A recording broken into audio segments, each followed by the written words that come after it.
धर्म प्रेमी सज्जनों,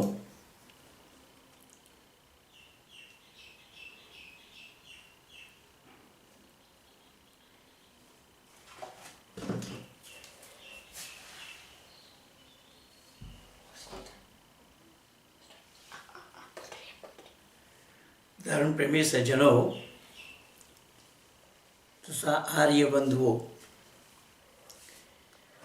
मैंने आप लोगों को कल यह बताया था कि अभी अभी 2-4 दिन पहले मिस्टर जाकिर साहब ने, जो डॉक्टर जाकिर साहब ज़रूर जानते हैं, डॉक्टर जाकिर नायक, जो मूल रूप से मुंबई के हैं, इस समय विदेश में भ्रमण कर रहे हैं। तो उनका एक वीडियो आया है, उसमें ये क्या कह रहे हैं आप लोग इसे सुनिए और मैं अपना वक्तव्य इस पर। अस्सलाम वालेकुम नाजरीन, हर दौर में बुतकदों की सरकोबी और कलमा हक बुलंद करने के लिए कोई ना कोई जरूर पैदा हुआ। हर अहद ने ऐसा मर्द मुजाहिद जरूर देखा जो दुश्मनों के दरमियान घिरा रहकर भी आवाज हक बुलंद करे। हर दौर में ऐसा मर्द हुर पैदा हुआ जिसने बुत परस्तों में रहकर बुत परस्ती के खिलाफ आवाज उठाई। पहले ये काम अंबिया के सुपुर्द था, नबुव्वत खत्म हुई तो ये काम उलमा के सुपुर्द हुआ। कभी इमाम, देखिए ये कितना झूठ बोला। पहले तो इसका नाम है डॉक्टर आरिफ सिद्दीकी। ये कह रहा है कि बुत परस्ती में रहकर बुत परस्ती का खिलाफ, जबकि बुत परस्तियों में रहकर बुत परस्ती का खिलाफ ये इस्लाम के लिए कह रहा है। इस बेचारे को ये मालूम ही नहीं है कि बुत परस्ती वेद में कहीं नहीं है, जो डॉक्टर जाकिर नायक ने खुद कहा। ना तस्य प्रतिमास्ति बोला, अंधन में प्रविशंति वेद मंत्र ही बोला उसने। आइए मैं बता रहा हूँ कि ये कह रहा है, इस्लाम का दुहाई दे रहा है कि बुत परस्तियों में रह करके बुत परस्ती का खिलाफ काम किया है। जब जाकिर नायक के अब्बा हुजूर का भी जब जन्म नहीं हुआ था, उससे पहले बुत परस्तियों में रहकर, तो इस्लाम का नुमाइंदा बुत परस्ती थोड़ा ही है जो बुत परस्तियों में रहकर बताया जा रहा है। अरे बुत परस्तियों में रहकर अगर बोलोगे तो सबसे पहले राजा राम मोहन राय का नाम लेना पड़ेगा। राजा राम मोहन राय मूर्ति पूजक नहीं थे, उन्होंने अपने पिता को मना किया था। राजा राम मोहन राय ने वेद में मूर्ति पूजा नहीं है इसको खोल करके बताया। तब तो डॉक्टर जाकिर नायक के दादा हुजूर का भी जन्म नहीं हुआ था, क्योंकि डॉक्टर राजा राम मोहन राय का जन्म हुआ था 1772 में। उसके बाद भी डॉक्टर जाकिर नायक के अब्बा हुजूर भी जब धरती पर नहीं आए, महर्षि देव दयानंद ने, जिनका जन्म 1824 में हुआ, उन्होंने बुत परस्तियों में रहकर, अर्थात हिंदुओं में रहकर, वेद में मूर्ति पूजा नहीं है उसका प्रचार किया। तो तुम क्या बताते हो? वेद में मूर्ति पूजा है कहाँ जो तुम बोले जा रहे हो भाई कि वेद में मूर्ति पूजा के लिए आप बता रहे हो?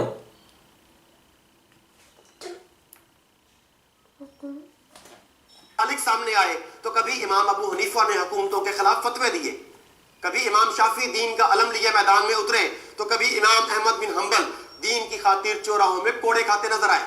नाजरीन, कुदरत का एक कानून यह है कि वह बुत कदों के अंदर से ही बुत शिकन पैदा करती है। आजर के घर इब्राहिम पैदा हुए तो फिरौन ने मूसा की तरबियत, आदम के घर इब्राहिम पैदा हुए तो बुत परस्तियों, जो बुत परस्ती तो वो लोग तो मूर्तिकार थे ही, लेकिन इब्राहिम जो बता रहे हो भाई डॉक्टर आरिफ साहब कि इब्राहिम ने बुत परस्ती के खिलाफ प्रचार किया, तो इब्राहिम ने बुत परस्ती के खिलाफ प्रचार क्या करेंगे जब बुत परस्ती तो वेद में नहीं है। जो सृष्टि के आदि में ही वेद में मूर्ति पूजा मना किया है, तो अगर इब्राहिम ने किया तो कौन सी बड़ी बात है? तुम अपने आप ही डींग हाके जा रहे हो। पढ़कर खुद खातिमुल अंबिया सल्लल्लाहु अलैहि वसल्लम अपने जानी दुश्मनों के दरमियान रहकर उन्हें ललकारते रहे। नबूवत के खात्मे के बाद भी अल्लाह सुब्हानहू तआला ने अपना ये कानून जारी रखा। बुत कदों के देश भारत में भी ऐसे दाई मैदान में आए और जानों की परवाह किए बगैर इलाही कलमतुल्लाह का अलम उठाया। ऐसे ही एक अजीम दाई ने अक्टूबर 1965 में मुंबई में जन्म लिया, जिसे दुनिया आज डॉक्टर जाकिर नाइक के नाम से जानती है। बचपन से एक सर्जन बनने का ख्वाब लिए डॉक्टर जाकिर नाइक तकाबले अध्ययन के माहिर शेख अहमद दीदात से मुतासिर हुए और फिर यही से दुनिया बदली और जिस्म का इलाज करने का ख्वाहां रूहों का मुआलिज भी बन गया। बचपन मैं आप लोगों को बता दूं कि अहमद दीदात को भी मैंने जवाब दे रखा है। अहमद दीदात ये ईसाइयों के साथ ये डिबेट करते रहे, जबकि ईसाई और इस्लाम में ज़्यादा अंतर नहीं है। केवल मोहम्मद का किस्सा बाइबल में नहीं है, ईसाइयों के पास नहीं है, ये इसको अतिरिक्त इन्होंने लिया है। बाकी ईसाइयों के खिलाफ अहमद दीदात क्या बोलेंगे? ईसाइयों की जो मान्यता है वही मान्यता अहमद दीदात की भी है। ईसाइयों की मान्यता है जो वो लूत का किस्सा ईसाई भी मानते हैं, और मूसा का किस्सा ईसाई भी मानते हैं, ईसा का किस्सा ईसाई भी मानते हैं और इस्लाम भी मानता है। तो उससे अलग क्या बात है? मैं तो अहमद दीदात को 2 वीडियो में जवाब दे रखा हूँ, और जाकिर नाइक के साथ क्या क्या हुआ है वो भी मैं आप लोगों को बताऊँ। पहले इनको सुन लीजिए। यानी जुबान अटकने की बीमारी का शिकार डॉक्टर जाकिर नाइक, इन्होंने 1991 में इस्लामिक रिसर्च फाउंडेशन की बुनियाद रखी, जिसका मकसद इस्लाम के मुतालिक गलतफहमियां दूर करने के लिए लिटरेचर तैयार करना था। इसी दौरान एक दिन वो लोगों को इस्लाम के मुतालिक ये कह रहे हैं कि इस्लाम की गलतफहमियों को, इस्लाम की लिटरेचरों में गलतफहमियों को दूर करना ही उनका मकसद था। अरे पूरा इस्लाम ही गलत है, तुम उसकी गलतफहमियां को दूर कैसे करोगे? पहली बात तो कुरान के ऊपर ही संदेह होता है कि कुरान है ही क्या। इन्ना ज़ल्नाहु कुरआनन अरबिय्यन लअल्लकुम ताक़िलून कहा कि अरबी ज़ुबान में कुरान को नाजिल किया अरब वालों के लिए, अरब वाले पढ़ सके और आसपास के लोग पढ़ सके। यहाँ कुरान में अल्लाह ताला ने सूरा कदर में ही कहा इन्ना अंज़लनाहु फी लैलतिल क़द्र। कुरान लैलतुल क़द्र की रात में उतरी, रमज़ान के महीने में उतरी। शहर रमज़ान अल्लज़ी उन्ज़िला फ़ीहिल कुरान। तो कुरान के उतरने से पहले जो किताबें थीं उन किताबों में वो भी किताब अल्लाह की दी हुई थी, और यहाँ तक बताया जाता तौरात तो अल्लाह ने आसमान से लिख करके दिया। मैं ये पूछना चाहता हूँ ईसाई और मुसलमान से, दोनों जगत के आलिमों से पूछना चाहता हूँ कि अल्लाह ने अगर तौरात को लिख करके दिया, ऊपर से भेजा, तो अल्लाह के पास कागज़ कलम और लिखने वाला कहाँ से? अल्लाह ने खुद बैठ करके लिखा था। अगर खुद बैठ करके लिखा ये मैं मान लेता हूँ, लेकिन कागज़ कलम अल्लाह के पास कहाँ से आ गया था? तो ये पूरा खोखलापन है। तुम क्या उसके और खुद भी हैरान रह गए कि जो शख्स अटके बगैर अपना नाम भी पहली कोशिश में नहीं ले पाता था, वो फर बोल रहा था। I do agree with the brother. The Quran mentions Surah Nisa, chapter number 4, verse number 3, that you can maximum have 4 wives. जिसने मूसा की जुबान की लुकनत दूर की, और उसी ने डॉक्टर जाकिर नाइक को बोलने का। देखिए अभी ये कह रहा है कि जो बोलना नहीं जानता था वो बोलने लगा। वो बोला क्या है? अब मूसा की घटना तो वो कुरान से मैंने तो कई वीडियो में बना करके दिया है कि मूसा तो अल्लाह से बात भी कर रहे हैं कोहे तूर पर, पहाड़ के ऊपर। और मूसा वो है जो फिरौन को नदी में डुबोया। फिरौन के पास इतना धन दौलत है, मूसा अल्लाह से कह रहे हैं कि इसके पास इतना धन दौलत है, ये तेरी नुमाइंदा नहीं है, लेकिन फिर भी उसके पास धन दौलत है। धन दौलत कौन पाता कैसे है? अपने कर्मों के अनुसार। या अल्लाह को खुद को मालूम नहीं? और अल्लाह खुद कहते हैं कि वो जिसको चाहता है इन्नल्लाह यर्ज़ुक़ु मन यशाअ बिग़ैर हिसाब, जिसको चाहता है बेहिसाब रोज़ी देता है। अल्लाह तो खुद हिसाब वाला नहीं है। तो मूसा के संदर्भ में क्या बता? मूसा तो वहाँ पर फिरौन को नदी में डुबो दिया, अल्लाह ने चालबाजी से डुबोया है।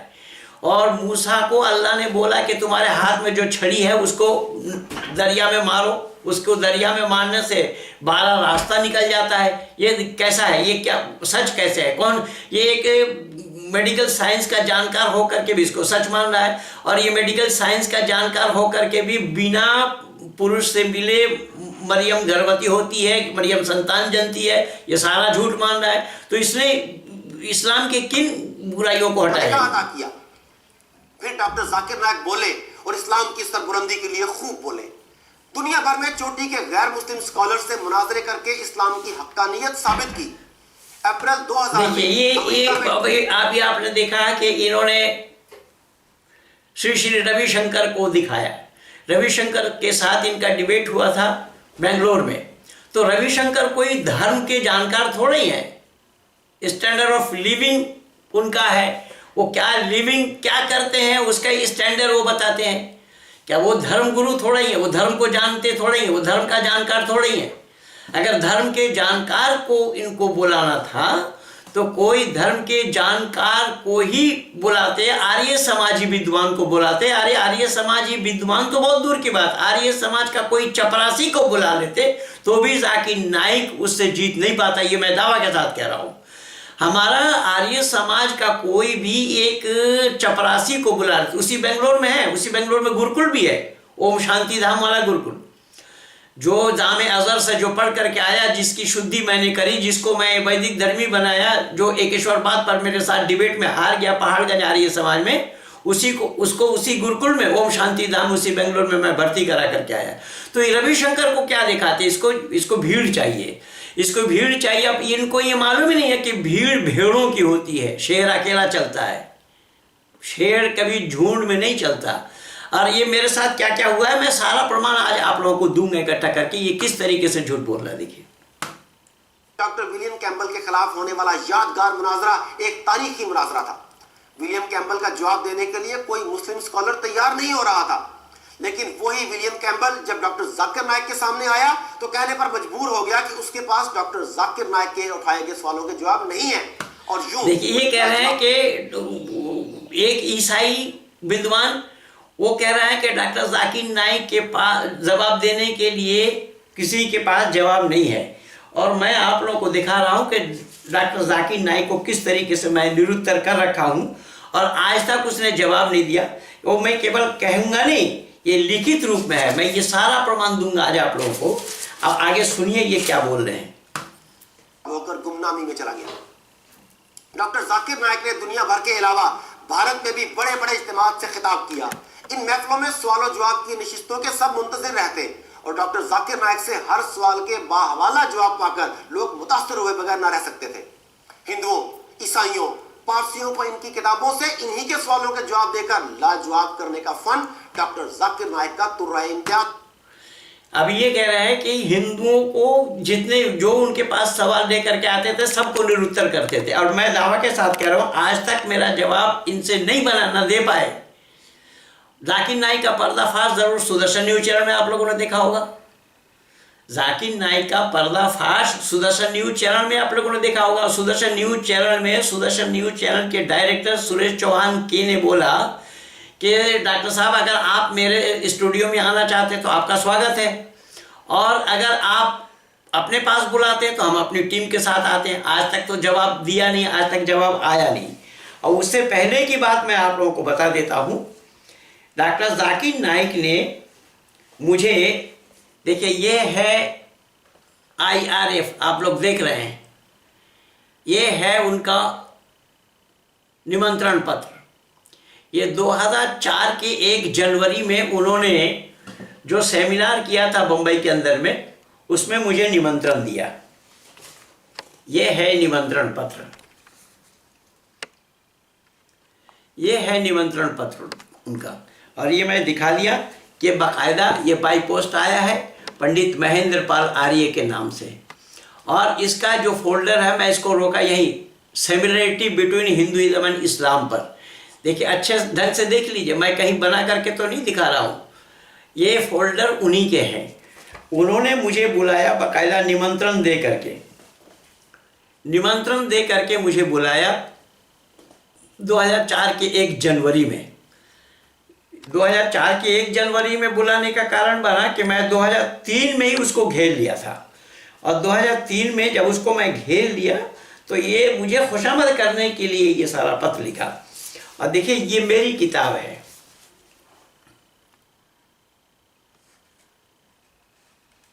ये किताब मस्जिद से यशाला की ओर इस पुस्तक का नाम है। और इसके पेज नंबर, जबकि ये 3रा एडिशन है और प्रथम एडिशन में मैंने इनको ये लिख करके दिया था। इसके ये पत्र मिलते ही मैं ये लिखा था 2004 के मार्च महीने में। उन दिनों में एक पत्रिका का मैं संपादन करता था। पत्रिका का नाम था ऋषि सिद्धांत रक्षक। जिस पत्रिका का नाम था उसी ऋषि सिद्धांत रक्षक पत्रिका में मैंने अपने संपादकीय लेख में ये सारा विवरण लिखा। उसमें लिखा, क्या लिखेगा, अभी 2004 के प्रथम सप्ताह में इस्लामिक रिसर्च फाउंडेशन 56/58 टेंडल स्ट्रीट, डोंगरी, मुंबई 4,09,000 से मेरा नाम एक परिचय पत्र आया डॉक्टर जाकिर नाइक का, जो हिंदुइज्म में इस्लाम के नुमाइंदा हैं। तुलनात्मक अध्ययन पर ये बोलते रहते हैं। मूल विषय इनका तुलनात्मक अध्ययन है। इन्होंने मुझे निमंत्रण दिया 9/1/2004 शुक्रवार को। कुरान के ऊपर मैंने एक प्रश्नावली उनको लिख करके भेज दिया कि इसके जवाब दे करके मुझे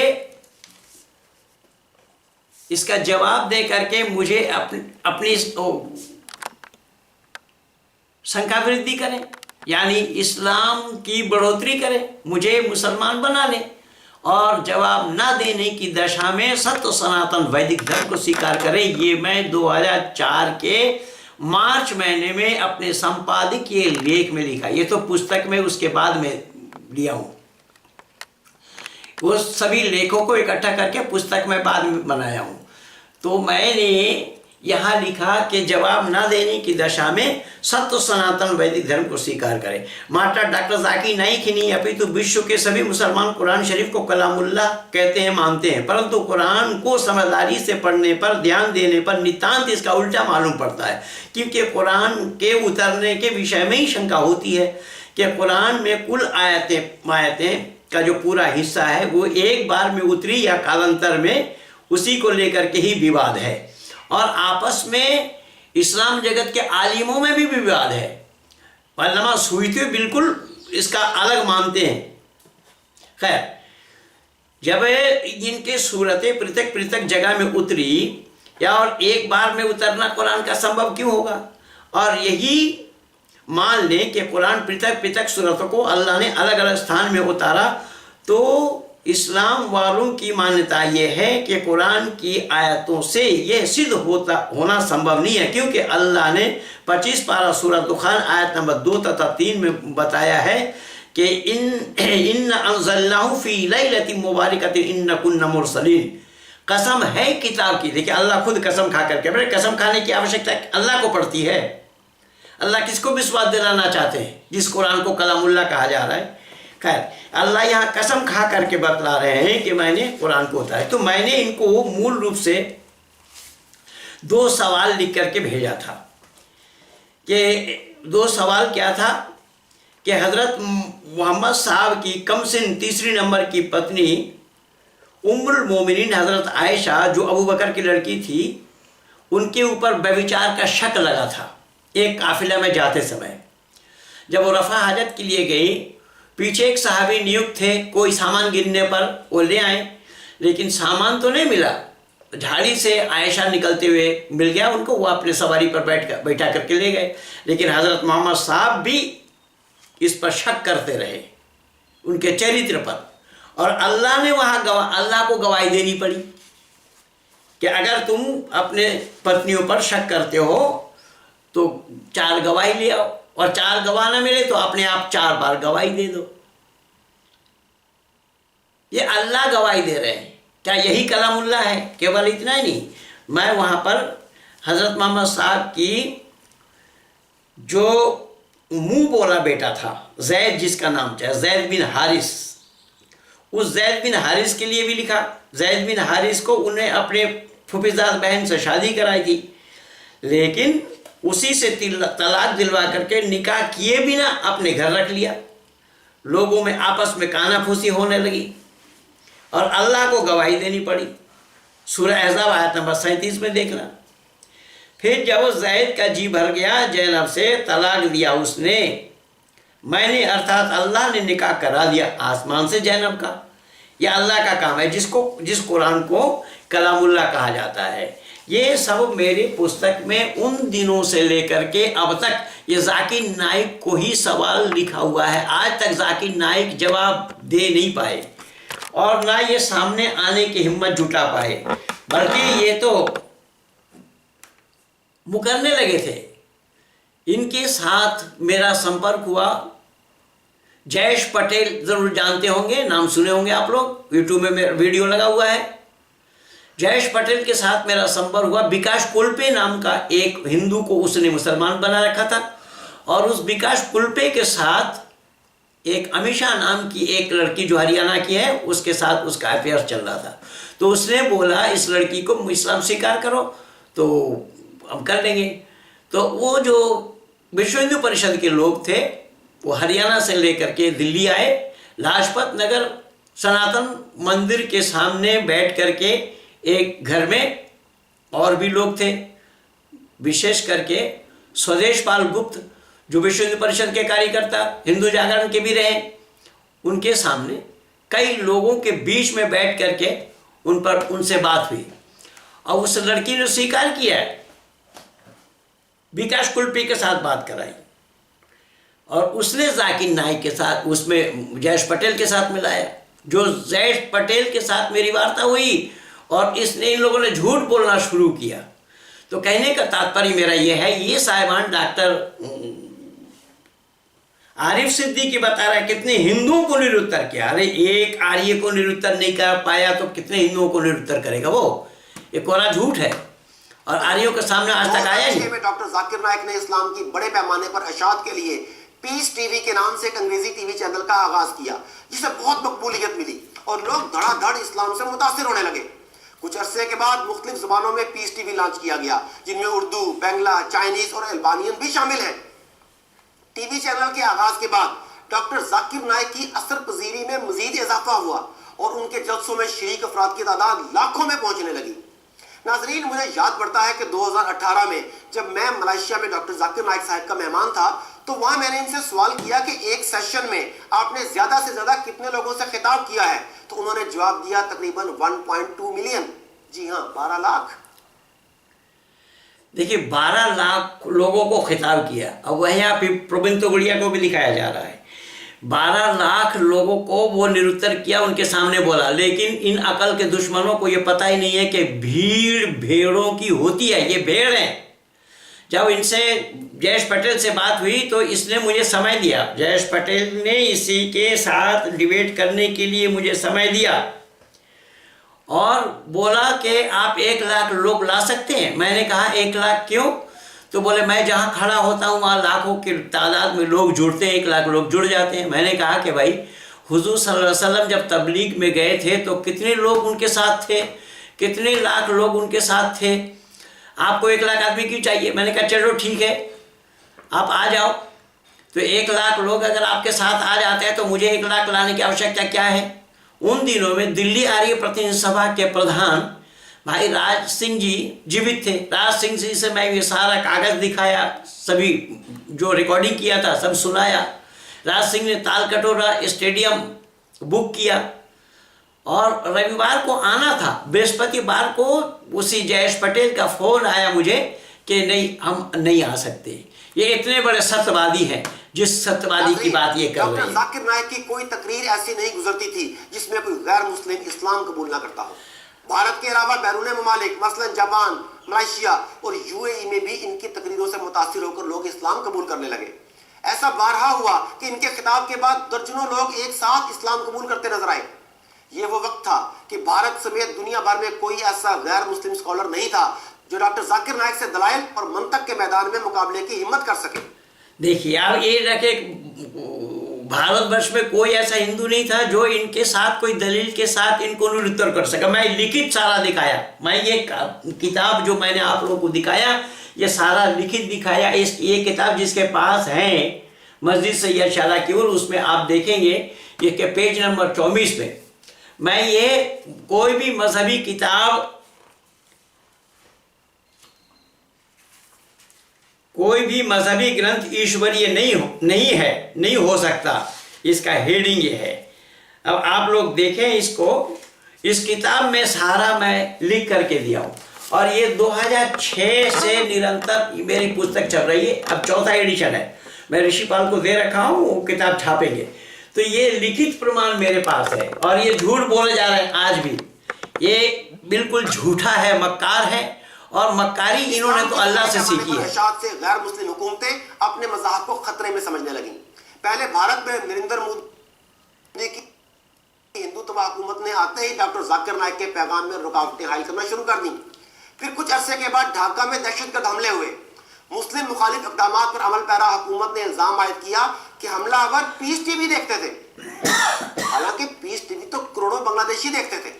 उन्होंने तो कभी बांग्लादेश में दहशतगर्दी नहीं की, बल्कि वो तो इन हमलों के खिलाफ आवाज उठाते थे। उन बांग्लादेशियों को आपने देखा होगा जो पीस टीवी देखते थे और उसमें जो मस्जिद से निकलने वाले लोग थे और जो लोग थे जिन्होंने कुरान पढ़ा उसको छोड़ा, जो कुरान नहीं सुना पाया उसको नहीं छोड़ा, उसको कत्ल कर दिया। ये तो सारा आंखों देखा हाल बांग्लादेश वालों ने, बांग्लादेश सरकार ने दिखाया है। तो झूठ जाकिर नाइक का है या जिन्होंने बुलाया, ये बता रहा है कि मोदी सरकार आने के बाद उसकी दुकानदारी में खलल आई। जो मोदी सरकार आने के बाद इसकी दुकानदारी में खलल पड़ गया है, दुकानदारी में बाधक बन गया है मोदी सरकार। अब उस मोदी सरकार के लिए ये क्या बोल रहा है, ये झूठा मक्कार। देखिएगा, इसीलिए मैंने इसका भंडाफोड़ नाम रखा कि इसका भंडा फोड़ रहा हूं मैं।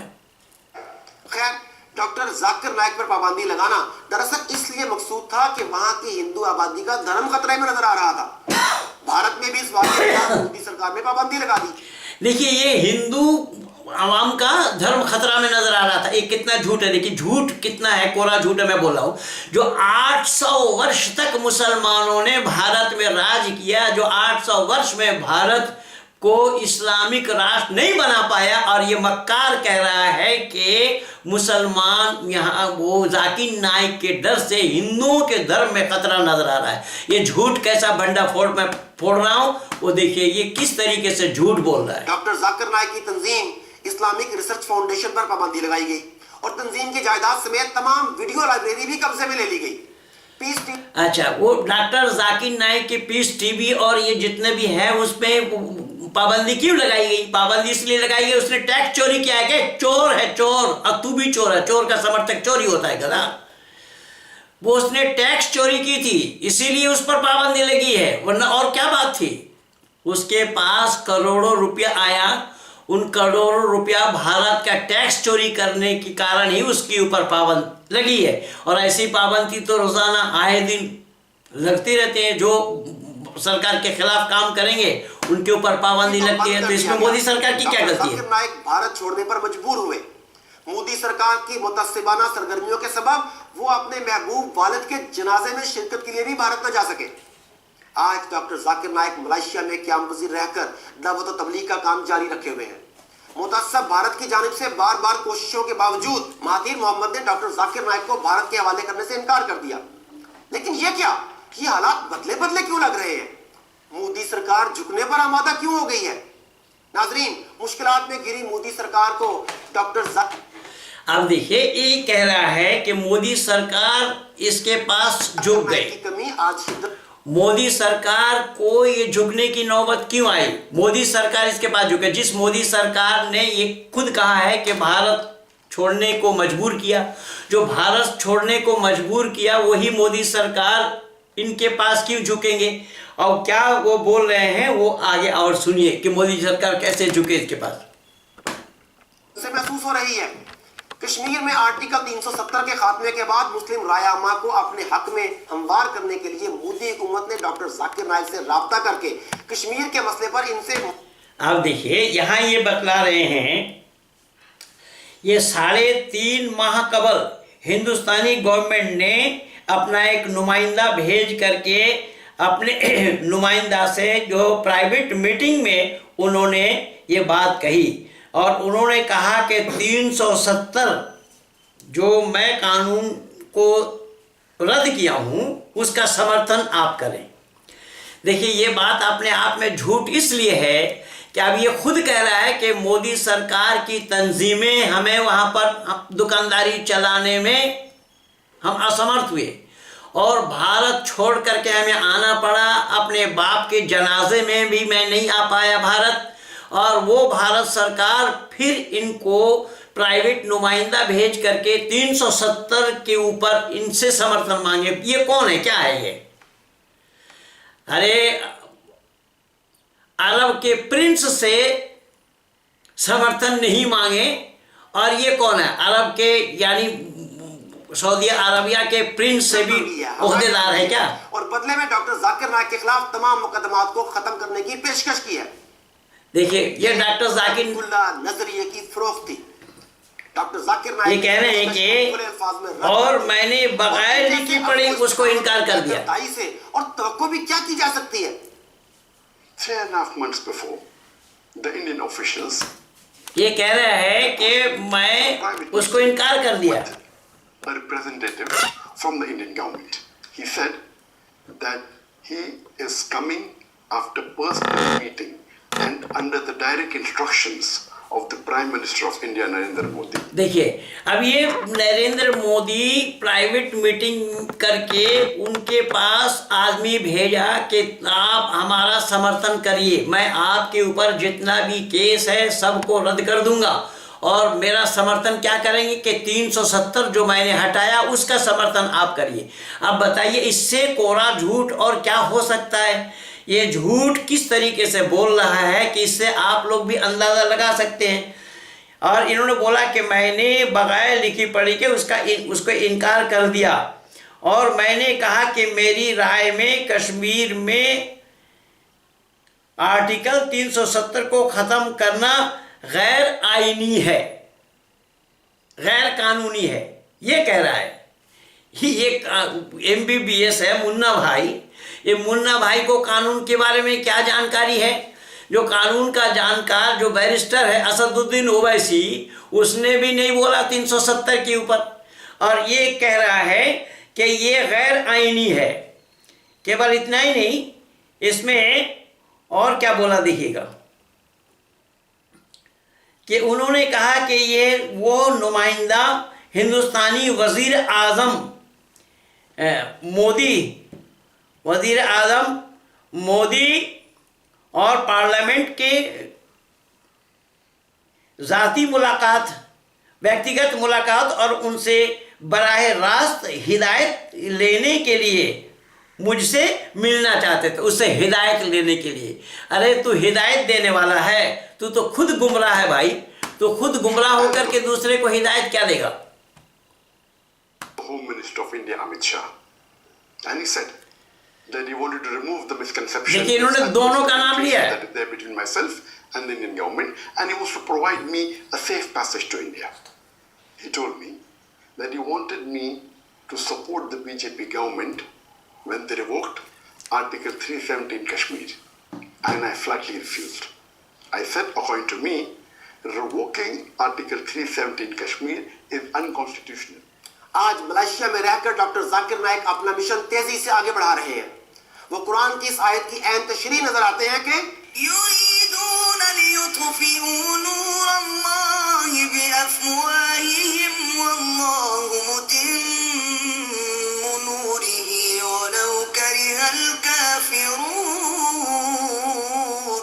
ये चाहते हैं कि अल्लाह के चिराग की रोशनी को मुंह से फूंक मार कर बुझा दें, हालांकि अल्लाह अपनी रोशनी को पूरा करके रहेगा, काफिर नाखुश ही हों।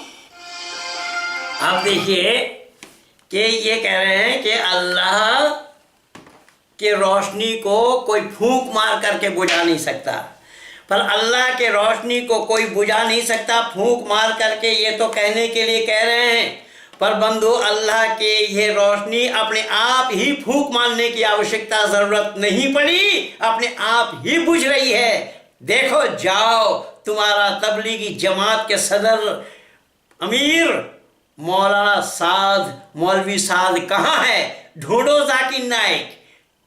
तुम अपने आप को ही बचा नहीं पाए, तुम यहाँ से भाग कर चले गए मलेशिया, तुम्हें भागना पड़ा, और ये इस्लाम की चिराग को बुझा नहीं पाए। जब इस्लाम की चिराग को बुझा नहीं पाए तो तुम्हें भागना क्यों पड़ा? अभी तबलीगी जमात के माध्यम से इस्लाम की चिराग अपने आप बुझते जा रही है। आज संपूर्ण भारतवर्ष को जिस दावा नल में इन्होंने डाला है, ये कोरोना वायरस को संपूर्ण भारत भर में मानव समाज के अंदर में फैला करके भारत को अस्थिर करने का प्रयास किया है। इसी का नाम इस्लाम है और इस्लाम मिट जाएगा, मिट जाएगा, मिट जाएगा, धरती से, संपूर्ण धरती से मिट जाएगा। क्यों? कि इस्लाम अपने आप में ही वायरस है। क्या तुम्हें अभी भी विश्वास नहीं है? क्या तुम्हें अभी भी यकीन नहीं है कि जिस झूठ का प्रचार तुम कर रहे हो, और मैंने अब तक ये चुनौती तुम्हें भी दिया है कई बार कि इस्लाम के मानने वाले कुरान को कलामुल्लाह मानते हैं, इस कुरान को कलामुल्लाह सिद्ध करके दिखाए। आज तक तो कोई सामने कलामुल्लाह सिद्ध कर नहीं पाया, और जो आया वो मुंह के बल गिरा। यहाँ जब अल्लाह ताला कसम खा करके, अल्लाह ताला कसम खा रहे हैं, अल्लाह ताला को कसम खाने की ज़रूरत क्यों पड़ी भाई? और कसम कौन खाता है? एक दूसरे को विश्वास दिलाने के, जब कोई एक दूसरे की बात पर विश्वास नहीं करता तब वो कसम खाता है। तो अल्लाह ताला तो खुद कसम खा करके बोल रहे हैं। इसीलिए मैं निवेदन कर रहा हूँ कि ये जो झूठ का पुलिंदा ये लिए फिर रहे हैं, ये मैं जो सवाल इसको किया ये जवाब नहीं दे पाया और ना जवाब दे पाएगा। और वो कह रहा है कि हज़ारों की तादाद में यहाँ हिंदुओं को बना, अरे हिंदू धर्म खतरे में है। तुम 800 साल तक इस भारत को इस्लामिक राष्ट्र नहीं बना पाए, मुस्लिम राष्ट्र नहीं बना पाए, और एक जाकिर नाइक के डर से सारे हिंदू मुसलमान बन रहे हैं। अरे एक आर्य को ही तो मुसलमान बना करके दिखाओ। खुली चुनौती है मेरी, खुली चुनौती है, खुला दरबार है मेरा। आज तक तो सामने आ नहीं पाए और बकवास किए जा रहे हो। जिस अल्लाह के नाम से कुरान कलामुल्लाह क्यों और कैसे है, जिस कुरान का दुआई तुम दे रहे हो, और अल्लाह के ये चिराग बुझा नहीं पाएंगे। देखो बुझ रहे कि नहीं? मौलाना साद को ढूंढ करके ले आओ ना जरा। मौलाना साद को, यद्यपि पुलिस वालों को पता लग गया है कि वो जाकिर नगर अपने मकान में ही है और एकांतवास में है, पर अब देखो, देखते जाओ जाकिर नाइक आगे आगे होता है क्या। इसीलिए होता है क्या, ये मैं क्या बोलूं। ये जाकिर नाइक का तो मसला ऐसा है ना भाई दुनिया वालों, कि जंगल में मोर नाचा किसने देखा, ये वही बात कर रहा है कि किसी ने देखा नहीं। जिस मोदी ने तुमको यहाँ से भारत छोड़ने के लिए मजबूर किया, जो तुम्हारे संपत्ति को जब्त किया, संपत्ति को कुर्की करी, और वही मोदी के लिए तुम बता रहे हो कि तुम्हें खुशामद कर रहे हैं। मोदी और अमित शाह का नाम लिया इन्होंने, ये 370 के समर्थन में उसको बुलाया जा रहा है। वो कौन है वो? अबे तू है कौन? तेरे समर्थन मांग रहे हैं भारत सरकार, भारत के प्रधानमंत्री और गृह मंत्री। ये कोरा झूठ है। इसीलिए मैंने इस वीडियो का नाम जाकिर नाइक का भंडाफोड़ रखा है। और भंडाफोड़ केवल जाकिर नाइक का नहीं है, संपूर्ण इस्लाम जगत का भंडाफोड़ है ये। संपूर्ण इस्लाम जगत के लिए किस तरीके से ये कर रहे हैं वो सारा मैं उजागर आप लोगों के बीच में किया हूं। लेकिन फिर भी सिस्टम ख़राब होने के नाते मैंने ये जो बनाया है, कहाँ तक हुआ क्या हुआ मुझे नहीं पता लग पाया कि आप लोगों के साथ मैं लाइव आ पाया या नहीं। लेकिन लाइव भले ही मैं ना आया हूँ, लेकिन मैं अपने कैमरा से भी इसकी रिकॉर्डिंग कर चुका हूँ। ये हर हालात में आप लोगों तक मुझे इस वीडियो को पहुँचाना है। इन्हीं शब्दों के साथ मैं अपने वाणी को यहीं पर विराम दे रहा हूँ। ये समय बहुत दुखद समय है, सबर करने का समय है, सब लोगों को एकत्रीकरण होने का समय है। सत्य सनातन वैदिक धर्म को बचाने के लिए, सत्य सनातन वैदिक धर्म को उजागर करने के लिए, और ये झूठी रोशनी जो है उस रोशनी को बुझाने का भी काम, क्योंकि अविद्या का नाश पहले है, विद्या की वृद्धि बाद में है। ऐसे अविद्या का नाश जब तक आप नहीं चाहेंगे तो विद्या की वृद्धि नहीं हो पाएगी। ये मैं नहीं कह रहा हूँ, आर्य समाज के संस्थापक ऋषिवत देव दयानंद ने अपने आर्य समाज का 8वां नियम में लिखा है, अविद्या का नाश और विद्या की वृद्धि होनी चाहिए। और इसी अविद्या को जाकिर नाइक भारत में चला नहीं पाया, भारत को छोड़ना पड़ा, और संपूर्ण इस्लाम ही अविद्या है। जो मैं कुरान को कलामुल्लाह नहीं है, इसका बहुत सारा प्रमाण लिख करके आप लोगों को दिया हूँ, वीडियो में बोल करके भी दिया हूँ। और आज जाकिर नाइक का ये जवाब देना मैंने बहुत ज़रूरी समझा, इसीलिए मैं अपनी बातों को आप लोगों तक पहुंचाया हूं। आगे ना बढ़ता हुआ यहीं पर अपनी वाणी को विराम दे रहा हूं। आप सब लोगों को बहुत बहुत धन्यवाद। कहिए भारत माता की जय।